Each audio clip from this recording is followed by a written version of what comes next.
Amigos, muy buenos días. Bienvenidos a su programa Frente a Frente a través de esta nueva plataforma, la plataforma Zoom y su televisora regional Mira TV, Canal 9 de Inter.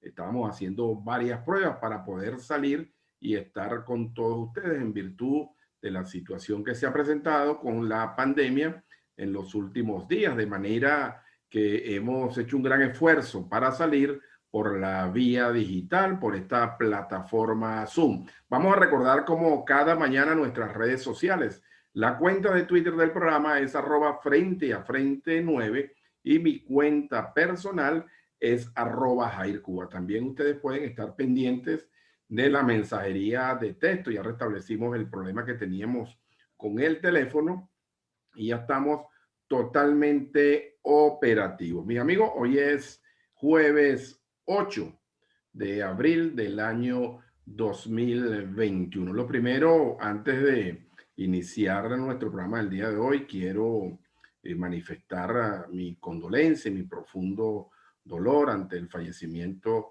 de dos buenos amigos, el doctor Eddie Gilberto Rosales, quien nos dejó hace algunos días con nos dejó una profunda tristeza, y vaya hasta su viuda Nancy Ibarra y para todos sus amigos que fueron muchísimos, sobre todo de la comunidad de las redes sociales, nuestro palabra de condolencia. De verdad que difícil ha sido afrontar todas estas circunstancias tan duras que nos han tocado vivir. Por eso, mis amigos, la recomendación es permanente, hay que estar cuidándose. Nosotros lo estamos haciendo en la medida en que lo hemos podido hacer. Decidimos salir a través de esta plataforma Zoom que nos permite estar en contacto con todos ustedes, y vamos a tratar de hacer varias entrevistas para que ustedes no pierdan la información. Mi palabra de condolencia de verdad para los familiares de Eddie Gilberto Rosales. De verdad, un duro golpe de asimilar. Todavía estoy en shock. Se trató de un venezolano ejemplar, fiscal del Ministerio Público, una persona de verdad de grandes valores. Se nos ha ido un pensador, un importante demócrata y un profesional a carta cabal. Y también debo manifestar mi condolencia por el fallecimiento del concejal también, Manuel Almenar, quien falleció también recientemente, miembro del Partido Comunista de Venezuela, otro ciudadano íntegro, otro ciudadano honrado y honesto, que lamentablemente nos deja en medio de esta pandemia. Bien, mis amigos, vamos a darle inicio a nuestro programa en el día de hoy a través de esta plataforma Zoom. Le queremos informar que tenemos activada la mensajería, pero como también estamos nuevos con la plataforma, entonces le vamos a pedir un poquito de paciencia, pero por favor no dejen de enviarnos todos su mensaje. Hoy voy a tener una entrevista, hoy vamos a hablar, reiniciando este nuevo ciclo del programa. Hoy vamos a hablar sobre el tema del Esequibo, ¿verdad? Con una persona joven, y bien interesante porque nos va a exponer desde su punto de vista, un internacionalista, desde su punto de vista, lo que ocurre con la Guyana Esequiba. Eso va a ser una vez hagamos la pausa. Bien, lo primero que quería referirme es con el tema de la variante del COVID-19, la llamada variante brasileña.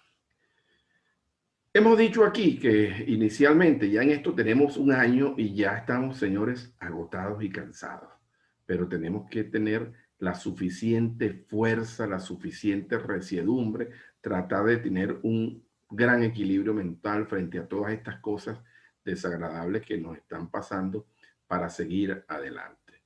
Cuando esto empezó hace un año, nosotros advertimos que consideramos que el gobierno había tomado unas medidas oportunas.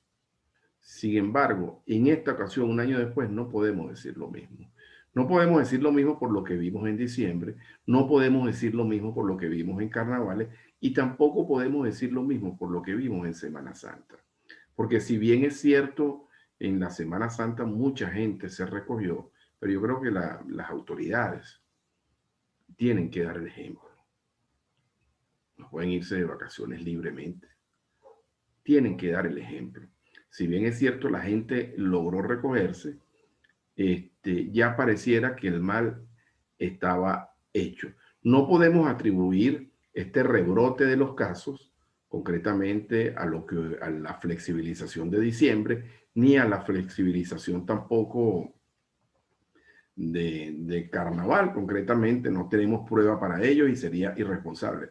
Pero sí nos podemos referir, por ejemplo, a una boda que hubo en el estado de Anzoátegui, donde fue público y notorio la cantidad de personas, incluyendo funcionarios públicos. Si los funcionarios públicos, señores, no dan el ejemplo, ¿verdad? No dan el ejemplo que puede quedar para el resto de la ciudadanía. Es como si en su caso usted no da el ejemplo a sus hijos, pero sus hijos no pueden, no van a asimilar las buenas costumbres y los valores que debe inculcar cada hogar. En el caso de la cuarentena tenemos ya prácticamente 21 días, vamos a cumplir 21 días de cuarentena radical.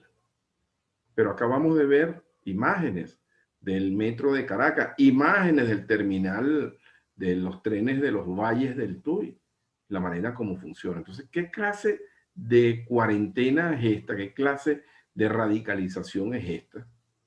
¿O es que la única radicalización que existe en el país es en la carretera panamericana y en otras carreteras, me imagino, del país, molestando a la gente que hace transporte y que hace un servicio?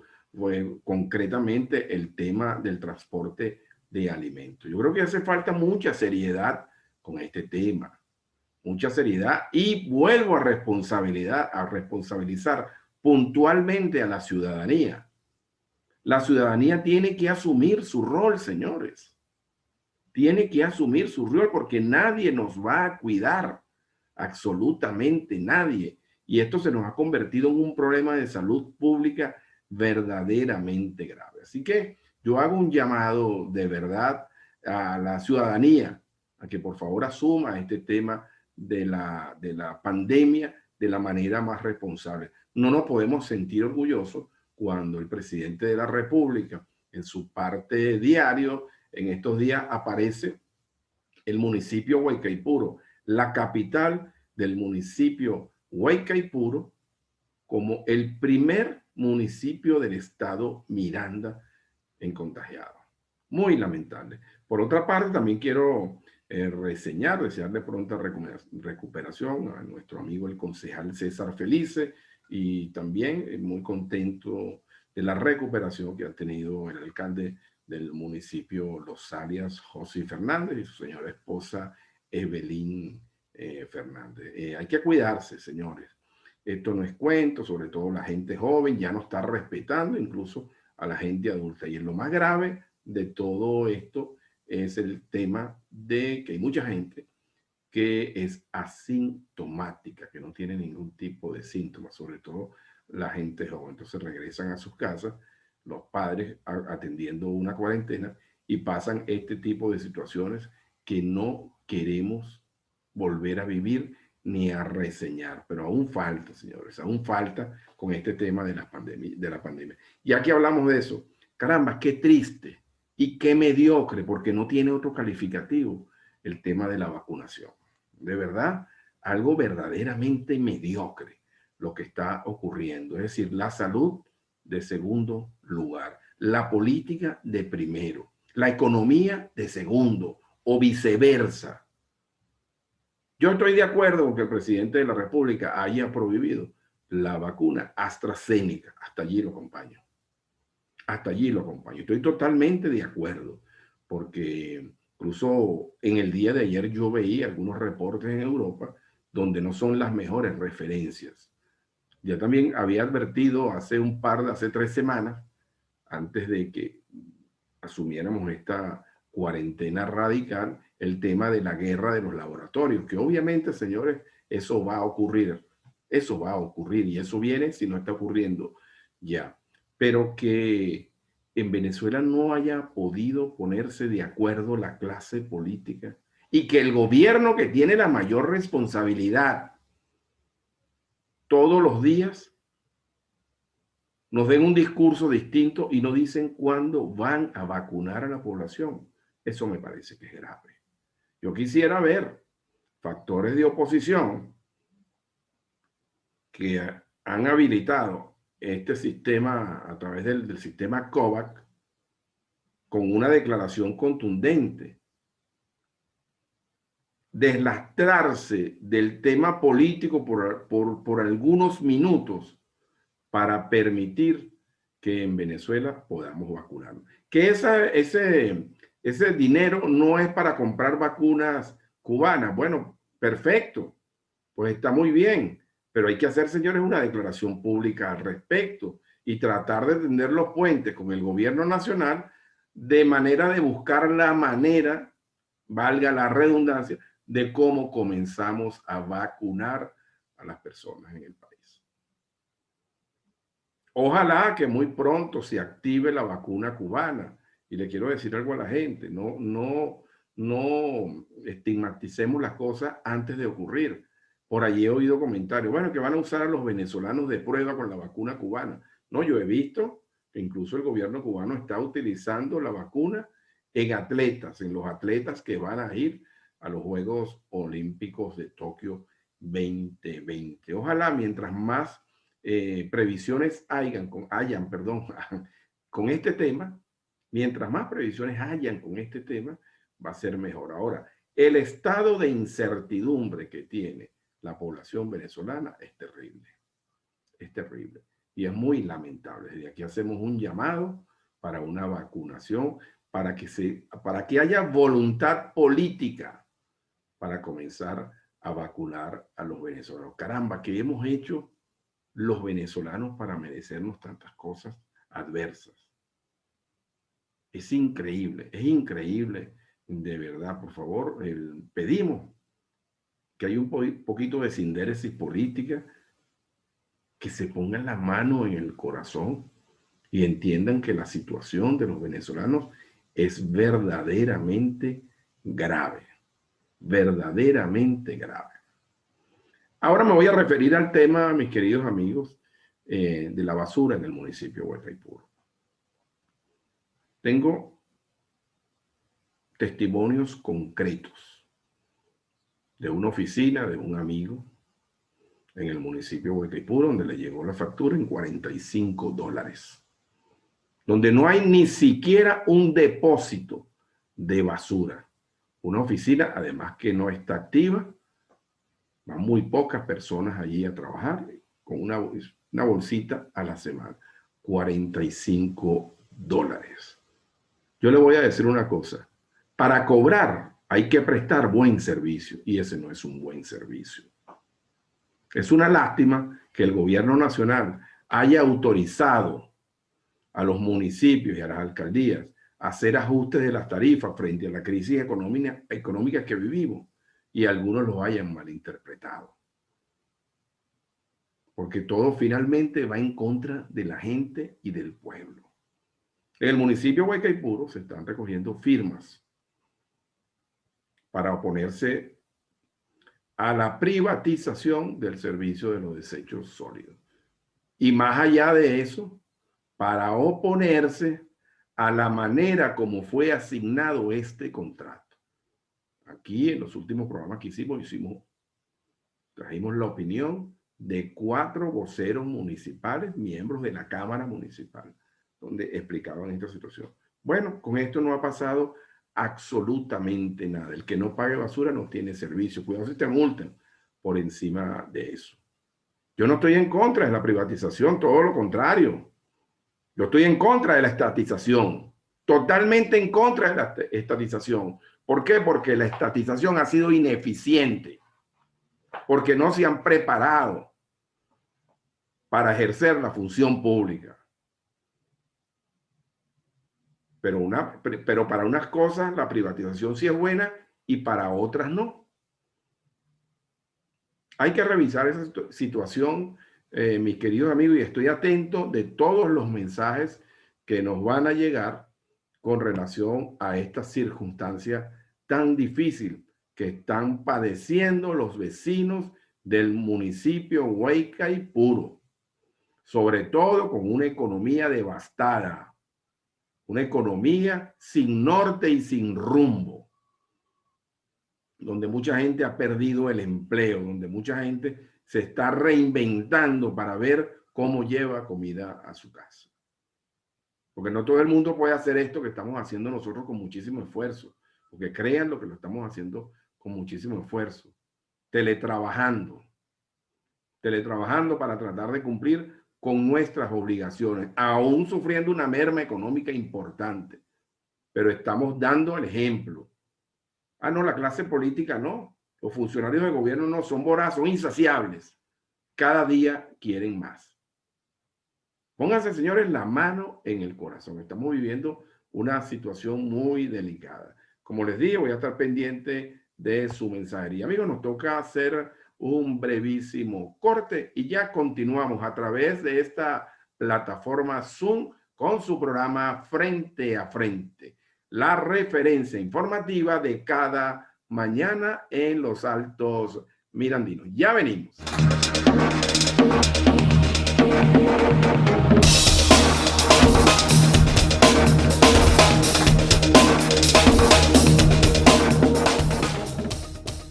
Mis amigos, estamos de regreso en su programa Frente a Frente, la referencia informativa de cada mañana en los Altos Mirandinos. Como les dije, por favor, activos a la mensajería de texto. Le vamos a dar cabida también a su mensaje. Si no puedo hoy, pues esta es la primera vez que estamos haciendo el programa a través de la plataforma Zoom y así nos mantenemos en contacto y en comunicación para que ustedes estén informados con el líder de las mañanas en los Altos Mirandinos. Esa persona que ustedes ven allí es la internacionalista Angie Cuba Contreras, internacionalista egresada de la Universidad Central de Venezuela.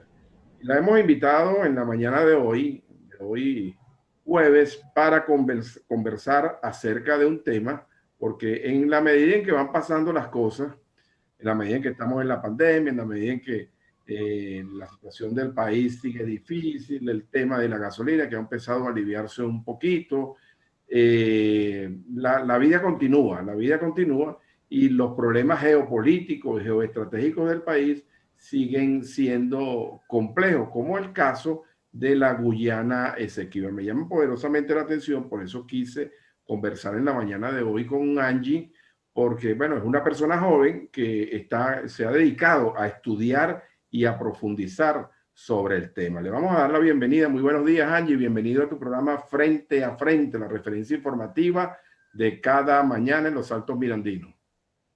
Hola, muy buenos días. Muchísimas gracias por la invitación. Feliz de estar aquí. Excelente. Nosotros también, y ojalá nos puedas ayudar muchísimo, sobre todo a la gente joven, para que entienda esta circunstancia por la que, bueno, cada vez que se habla tanto de soberanía y tantas cosas, hay que pasar, señores, de la palabra a los hechos. Como dice una amiga mía, una vecina mía, no es el tema de preocuparse, es que también hay que ocuparse.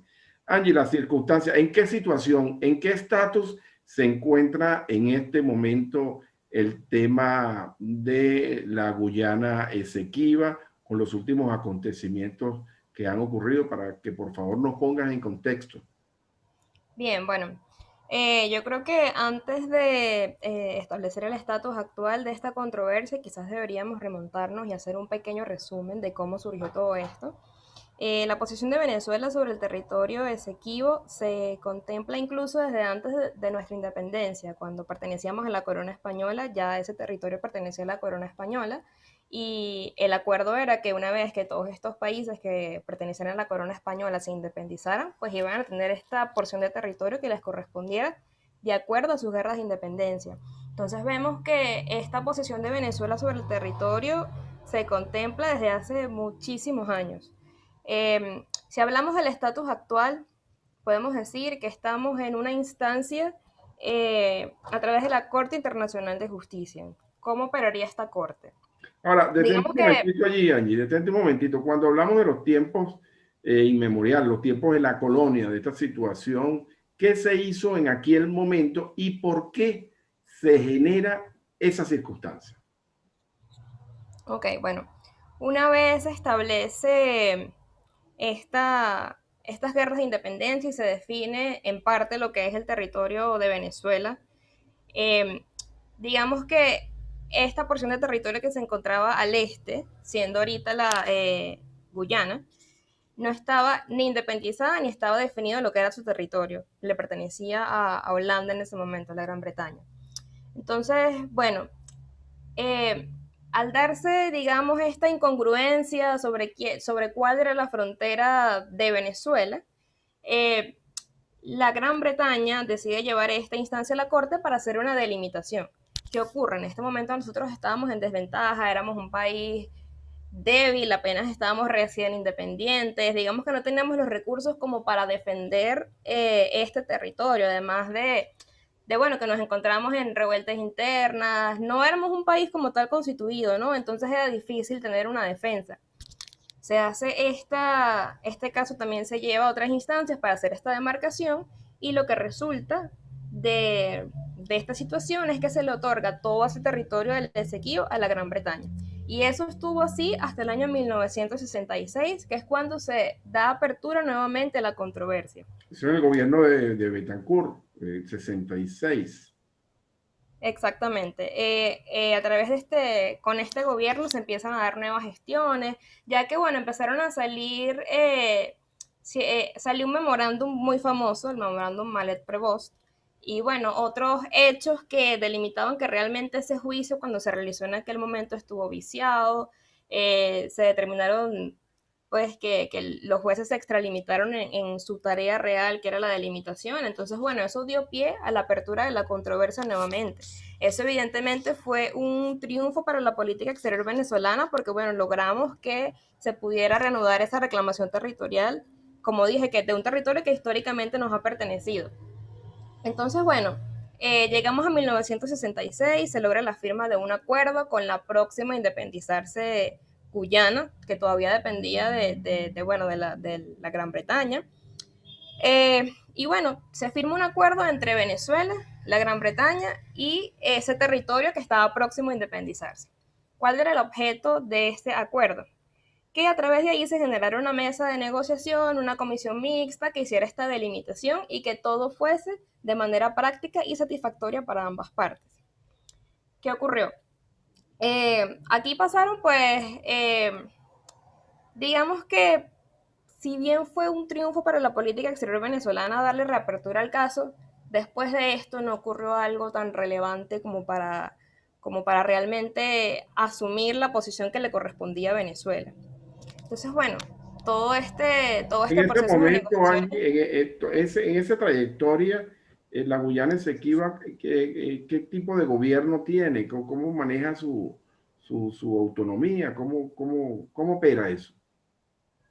Bueno, no, una vez ya Guyana pasó a ser independiente en ese mismo año, en el 66, ya ellos tenían su propio gobierno y digamos que ya Gran Bretaña salió del juego, ¿no? Ya solamente estábamos en dos países que asumían esa reclamación. Pero bueno, como venía diciendo, mm, realmente Venezuela, a pesar de que tuvo esa oportunidad, no tuvo un papel tan preponderante en la defensa del territorio y en muchas oportunidades esa controversia se congeló. Incluso se firmó el protocolo de Puerto España, que es un acuerdo que congeló las negociaciones. ¿Eso fue Y en qué eso año? obviamente es un atraso, porque en el 72, eh, perdón, en el 80, en 1980. Y pues esto generó obviamente un retroceso, ¿no? Un retroceso en toda esa reclamación. Bueno, llegamos al punto en el que estamos ahora. ¿Qué sucede? Evidentemente no se logra lo estipulado en el Acuerdo de Ginebra. El mismo acuerdo te contempla que primero la demarcación se va a hacer de acuerdo a lo que consideren ambas partes. Y si ahí no existe un proceso satisfactorio de negociación, ellos pueden consultar a las Naciones Unidas para que intervenga en el caso, paseándose por los distintos tipos los mecanismos, perdón, de solución de controversias que contempla la Carta. ¿Cuáles son? Los buenos oficios, la mediación, la negociación, incluso hablamos de un arreglo judicial, porque lo contempla la Carta. Pero ¿qué pasa? El mismo espíritu del Acuerdo de Ginebra nos establece que estamos hablando de un acuerdo práctico. si llevamos esto a instancias de una corte, de la Corte Internacional de Justicia, ya no estaríamos hablando de un acuerdo práctico, o sea, estaríamos contraviniendo el espíritu del Acuerdo de Ginebra, que esa es la posición que ha mantenido Venezuela hasta el momento. Pero ¿qué ocurrió? Digamos que de forma unilateral Guyana, amparado por el secretario general de la ONU, solicitó pues que interviniera en el caso y que esta controversia se pasara a la Corte Internacional de Justicia. Entonces, bueno, llegamos a ese proceso. La Corte Internacional de Justicia, ¿De qué año estamos hablando para más o menos tener una cronología, ¿no? De los hechos ya de la historia contemporánea reciente, no, ya esto estamos hablando del año 2018, eso fue reciente, ya cuando se hace reciente. esta solicitud a la Corte. Ahora, Sí, fíjate una cosa, la Angie, Corte emitió, fíjate, antes de que continúe con esa explicación. Obviamente que la posición de los gobiernos tiene que ver con eso. En el pasado, antes de que Chávez llegara al poder, ¿en qué estatus dejó la llamada Cuarta República el tema del Esequibo? ¿Y qué fue lo nuevo que se hizo en estos 22 años de gobierno de la combinación Chávez-Maduro? bueno, la realidad es que el Esequibo nunca ha sido un tema de Estado, como lo indiqué al principio, entonces hablar de avances con respecto al tema, creo que estaría como de más, porque realmente avances como tal en este proceso no ha habido, más allá de esta comisión que se instauró de acuerdo a lo contemplado el Acuerdo de Ginebra, más allá bueno, de conversaciones, o sea, digamos que algo concreto, algo que podamos decir, bueno, esto fue totalmente exitoso, creo que no pudiéramos hablar de eso. Ahora, una vez se instaura el gobierno de Chávez o llega este gobierno al poder, digamos que hay como un viraje en la política exterior.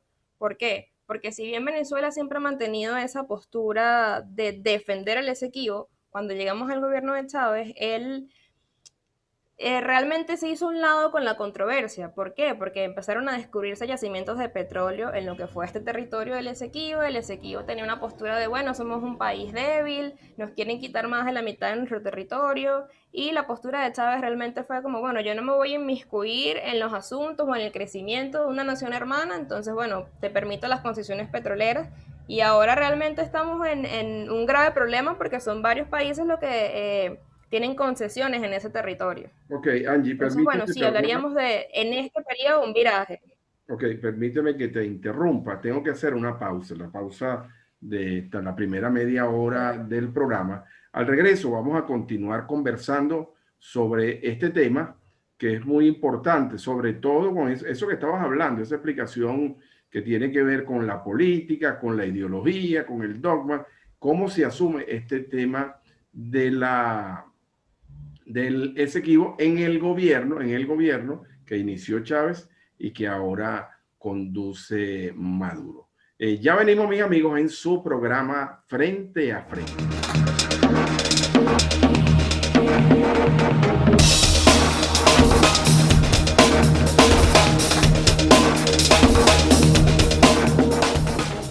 Ya estamos de regreso, mis queridos amigos, en su programa Frente a Frente, conversando en la mañana de hoy con la internacionalista Angie Cuba Contreras.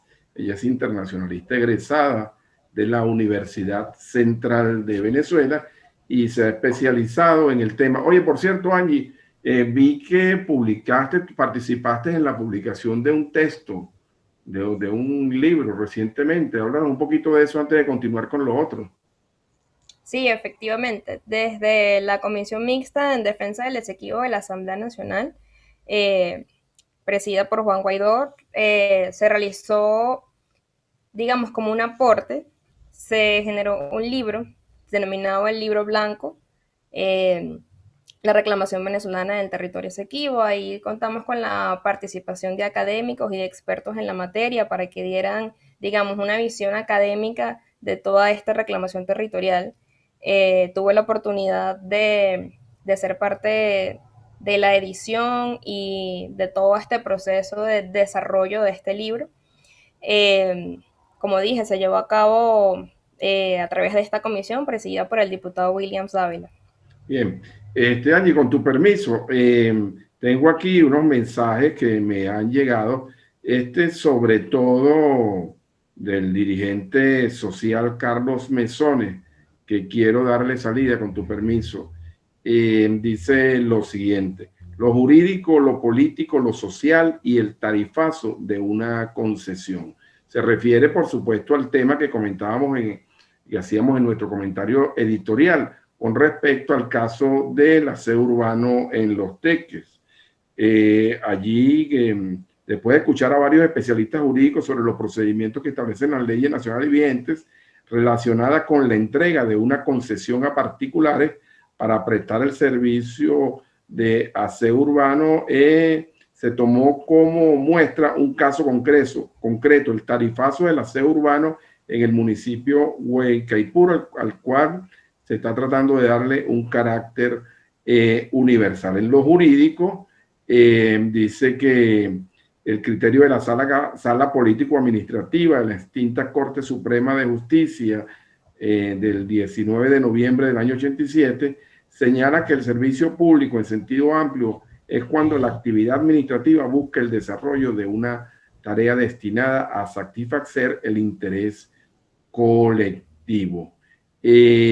Por otra parte, también informa el propio Carlos Mesones que se inició una recolección de firmas en rechazo al tarifazo constituido el comité contribuyente y usuarios del municipio Huaycaipuro, y nos deja unos números de teléfono. Nosotros vamos a tratar de contactar a Carlos Mesones para hacer una entrevista también a través de esta plataforma. Y al comienzo del programa yo les hacía referencia con relación a la situación de un amigo en una oficina donde ni siquiera están operativos, participan 2 o 3 personas, no hay ni siquiera depósito de desechos sólidos, y les llegó este tarifazo en $45. Y si a eso le sumamos el detalle de que esta concesión se otorgó sin el visto bueno de la Cámara, bueno, entonces hay mucha tela que cortar con relación a eso. Continuamos conversando con la internacionalista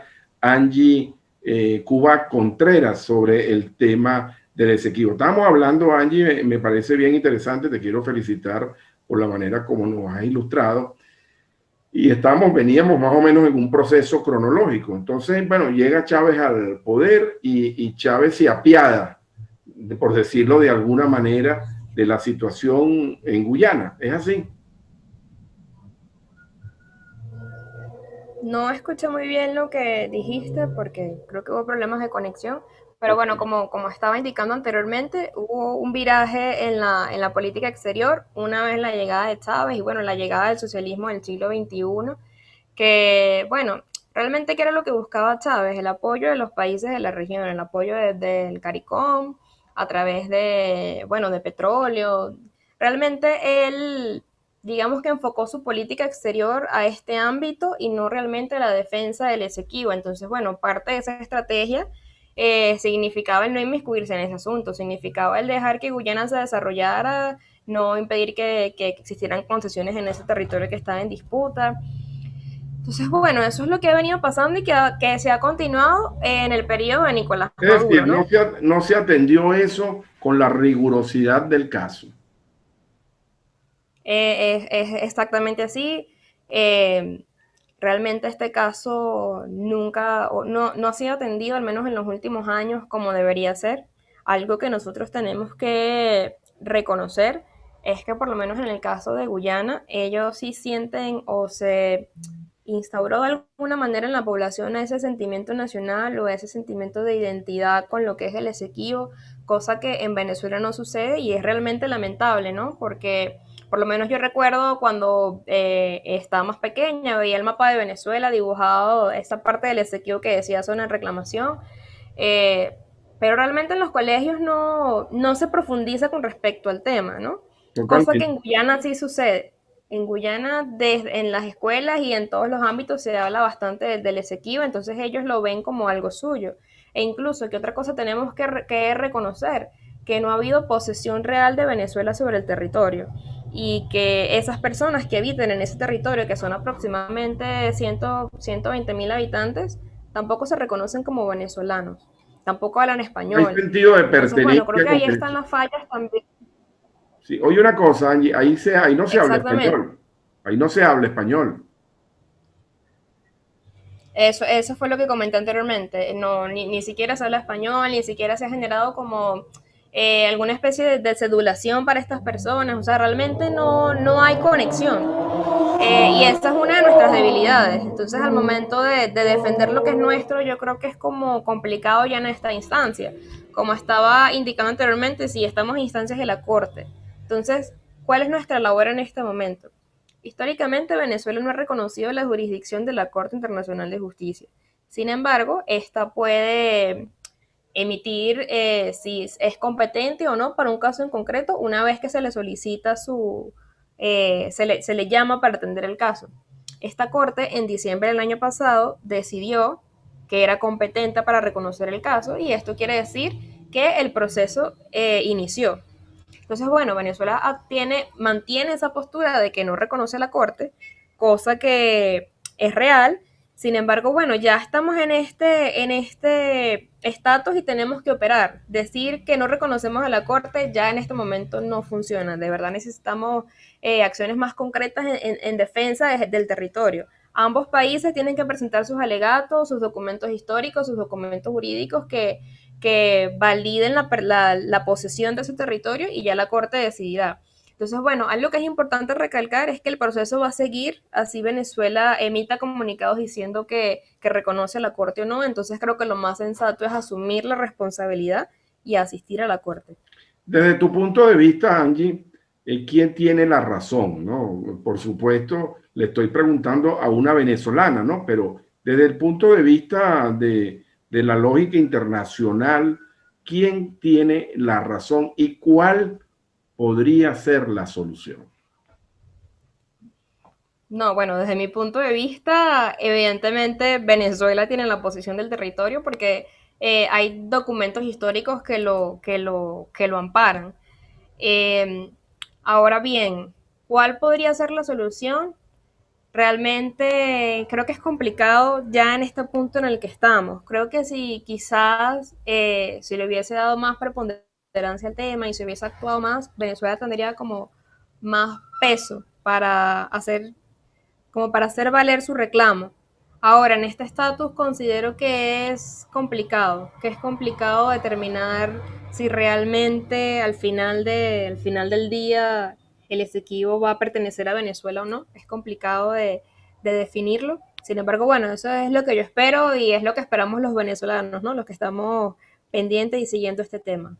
Fíjate tú, la Asamblea Nacional, vi en una de sus primeras actividades y bueno, y por supuesto, lo que pasa es que la clase política nos llena mucho de discursos y nos llena poco de acciones, ¿no? Entonces, bueno, yo vi un discurso prosopopéyico ahí como son todos los discursos de Germán Escarrá con el tema del Esequibo, pero uno siente que no pasa nada. ¿Están ustedes al tanto de qué está ocurriendo con esa comisión y si realmente la Asamblea Nacional está haciendo algo por ello, el gobierno, la Cancillería, en fin?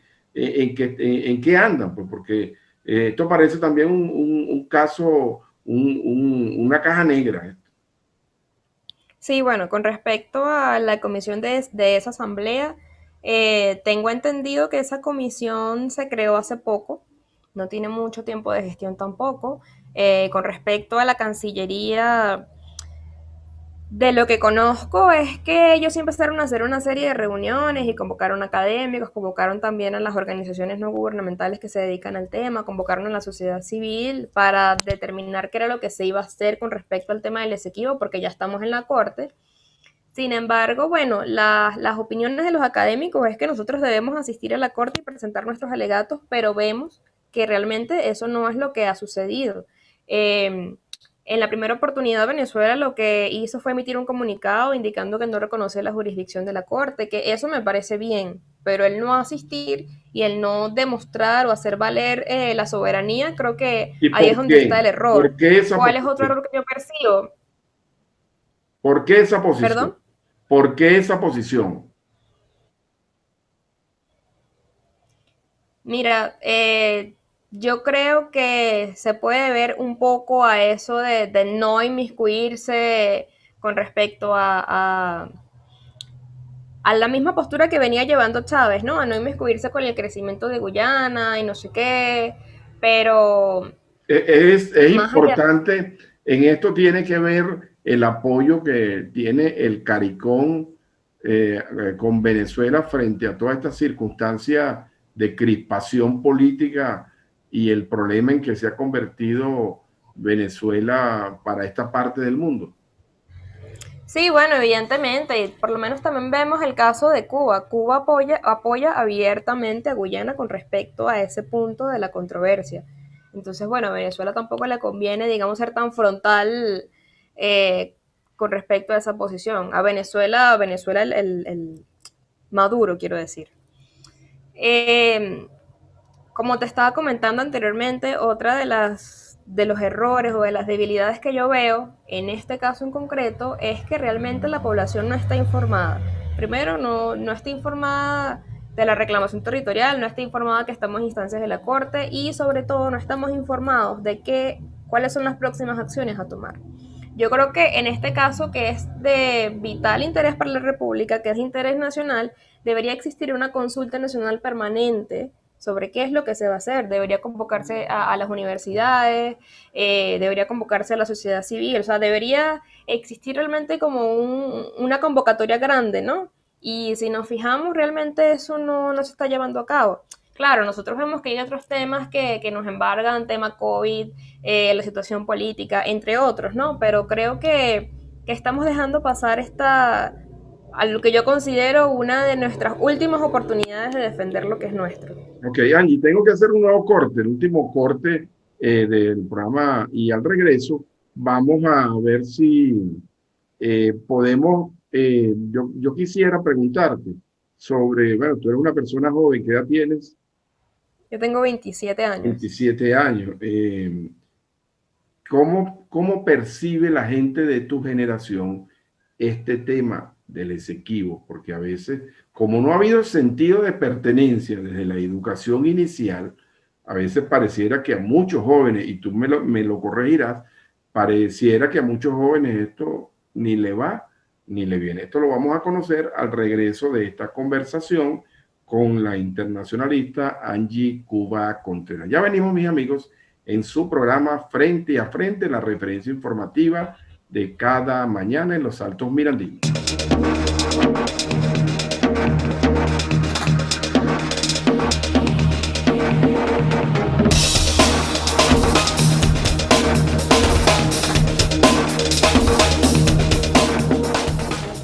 Ya estamos de vuelta, mis amigos, para la última parte de su programa Frente a Frente. Les reitero que por favor vamos a estar pendientes de su mensajería de texto. Hoy ando un poquito complicado porque no es fácil, por esta plataforma uno tiene que familiarizarse, pero son parte, señores, de las nuevas realidades que vamos a vivir los venezolanos.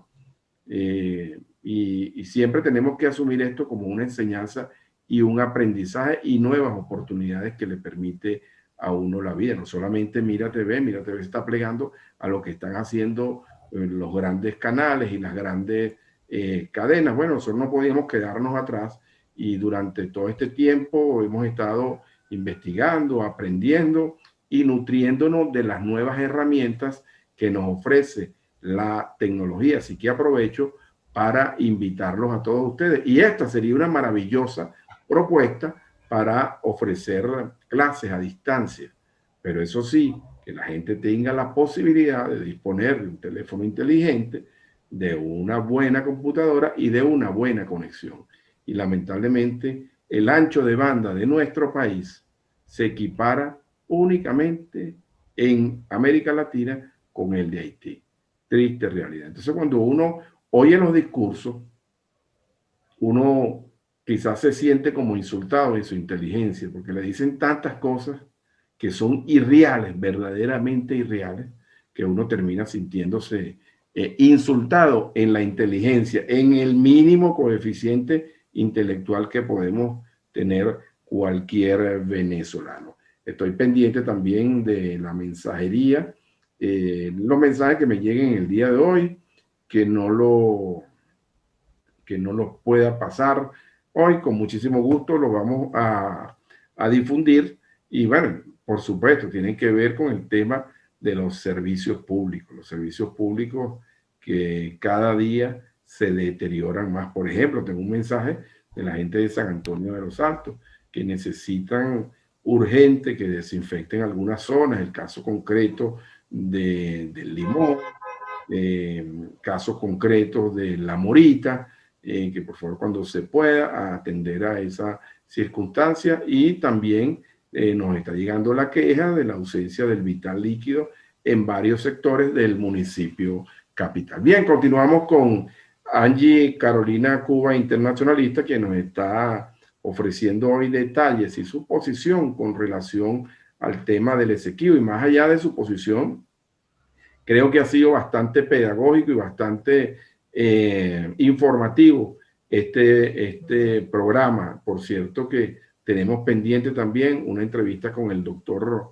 Orlando Santoro Scatolini, quien también maneja muy bien este tema, y lo tendremos pronto aquí en su programa Frente a Frente. Bien, Angie, las circunstancias, bueno, geopolíticas, y ya la conocemos, pareciera que prevalece la política por encima del interés nacional. No me meto con Guyana, Cuba es mi aliado, pero Cuba está del otro lado, yo no peleo con Cuba porque Cuba es mi aliado, en fin, este champú de ideas que lamentablemente nos han enclaustrado en un atraso terrible, porque independientemente de los dogmas, yo soy una persona que cree en los dogmas, pero independientemente de los dogmas, yo creo que la gente tiene que mirar hacia el futuro y hacia el progreso y ver de qué manera los pueblos crecen sin desmedro de los demás, sin afectar a los demás, sin intervenir en los demás. Pero lamentablemente estamos viviendo una situación verdaderamente compleja. ¿Te quedó algo pendiente de la explicación que estabas haciendo para hacerte la pregunta, por favor? No, bueno, para pasar a responder la pregunta que me habías hecho Ok, antes de los sí, comerciales. ¿cómo percibe la gente de tu generación? Por supuesto, no los internacionalistas que estudian el tema, pero la gente de tu generación, ¿cómo sientes tú que percibe este tema del Esequibo? ¿No es importante dejar hacer y dejar pasar? Bueno, si la clase política no da ejemplos de esto, porque es que yo creo que hay una carencia vista desde distintos ángulos de la política venezolana. No es solamente un factor, creo que con esto ha habido una desazón terrible, y tampoco los medios creo que han contribuido mucho a generar este sentido de pertenencia con la Guyana Esequiba. ¿Está bien dicho así, Guyana Esequiba? ¿O ya no se le dice así? Sí, Ok. sí, sí, sí. Bueno, precisamente tomando tus palabras, yo considero que las personas de mi generación realmente no están empapados con el tema, y creo que no es solo de mi generación, sino que va también desde los chamos ahorita e incluso de muchas personas mayores que yo. Realmente no existe ese sentimiento de pertenencia del Esequibo. Yo evidentemente estudié este tema en la universidad también durante mi formación. Sin embargo, dentro de ese mismo ámbito, tú te das cuenta que no todo el mundo lo da por sentado, no todo el mundo da por sentado que el Esequibo nos pertenece ni que en algún momento nos perteneció. Entonces, bueno, para mí, honestamente, fue como un impacto al momento de estudiar en la universidad. Recuerdo que tenía profesores que tenían una postura a favor de que sí nos pertenece históricamente y todas estas cuestiones, y también tenía posturas de profesores que decían que nunca nos perteneció. Entonces, realmente no hay concordancia con respecto al tema. Entonces, claro, si no la hay, creo que es difícil, ¿no? Es difícil que exista este sentido de pertenencia, de creer que realmente es algo nuestro. Creo que sí hay personas interesadas en el tema, hay estudiosos en la materia, hay expertos en el tema, pero creo que el ciudadano común, el venezolano común, realmente no conoce realmente ni qué está pasando, ni se interesa por saber qué es lo que pasará. Mira, Angie, a propósito de ello, ¿no? Esto que estás diciendo tú, bueno, yo no sé cómo calificarlo, porque es que Realmente, así como te pasó a ti, que viste el mapita ese, con el mapa, con esa zona en reclamación, así nos pasó a todos. Así nos pasó a todos y de repente uno nació creciendo que eso no es importante, que eso no pertenece a Venezuela. Lamentablemente, esa es la visión, aun cuando es un territorio que nos pertenece, y más aún con esa explicación que tú nos acabas de dar. En el caso de los jóvenes en este momento, esas iniciativas que habían en los colegios, llamada, creo, SEMUN, que creo que tenía que ver con la Organización de Naciones Unidas. Creo que hay muchos jóvenes interesados en ese tema. ¿Eso ha seguido en efervescencia o eso ha venido bajando? Me refiero porque, bueno, forma parte de la nueva generación de internacionalistas que necesita este país, sobre todo en una posición, en una situación política tan compleja como la que estamos viviendo. Claro, bueno, no, estos movimientos en Naciones Unidas se dan tanto en el ámbito de las escuelas como en el ámbito universitario. Todavía se mantienen en pie, incluso supe de un modelo de Naciones Unidas que se dio hace poco, incluso con todo el tema COVID y fue presencial, o sea, estos espacios de debate siguen, continúan, ¿no? A pesar de la cuarentena y toda esta cuestión. Al igual que en los colegios, claro, en los colegios ahora es un poco más limitado por todo esto que ya conocemos, pero siguen en pie este tipo de iniciativas que son muy importantes, ¿no? Fomentan el debate y el desarrollo, ¿no? De los jóvenes y de conocer más allá de sus fronteras, ¿no? En la universidad, ¿cómo está la Universidad Central? ¿Te desvinculaste de la universidad? ¿Tienes alguna relación con la universidad? ¿Cómo está la escuela? ¿Estás dando clases? ¿A qué te estás dedicando ahorita? Bueno, yo creo que es muy difícil desvincularse de la Universidad Central. Todos los que estudiamos ahí tenemos un amor profundo por nuestra universidad, entonces es difícil realmente cortar ese lazo. Por lo menos en la Escuela de Estudios Internacionales, justo ayer se aprobó el calendario académico, entonces van a iniciar nuevamente con esas clases, modalidad virtual, obviamente. La Universidad Central estaba parada, prácticamente completamente parada en este tema de educación a distancia.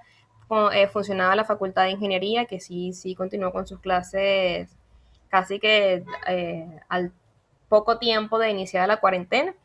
Pero bueno, hay avances con respecto a la educación a distancia. Por lo menos mi escuela, la de estudios internacionales, ya va a retomar sus actividades nuevamente, lo cual es súper positivo. Y bueno, yo actualmente me desempeño en esta área de este tema del Esequibo. Eh, Estoy en la comisión mixta para la defensa del Esequibo que preside el diputado Williams Dávila. Y bueno, ahí venimos trabajando todo este tema y buscando realmente dar un granito de arena, ¿no? De buscar que de alguna manera la gente se interese en el tema y se empape un poco del tema Esequibo. Creo que es bastante importante.